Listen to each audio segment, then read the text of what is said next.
o inventor do fogo. Realmente, Patrícia, é uma grande perda. Mas nos conte, ele morreu como? Clima, esporte. Foi adiado ontem o Grande Prêmio de Fórmula 1 de Atlântida.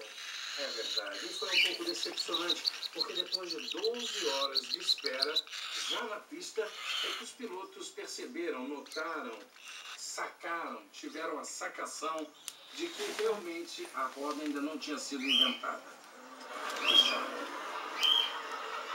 Uma pena, pois o lindo autódromo tinha sido projetado pelo jovem e promissor arquiteto Oscar Niemeyer. Tem futuro esse menino. Só tem 50 aninhos. Bom, e seguindo com esportes. Vale tudo. Vejamos como foi a luta entre Anderson Selva e Rogério Dinossauro.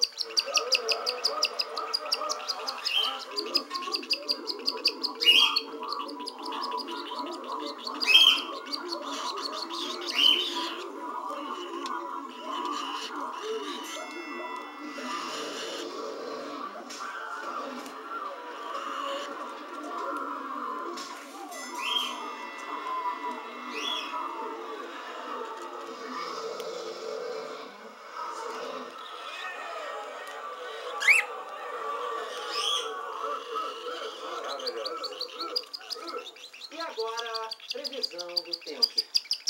É isso aí. Chega pra cá, não é? Junte-se a nós e me diga. Será que vai na praia?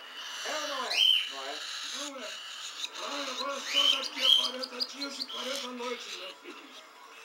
O tempo hoje em Petrópolis será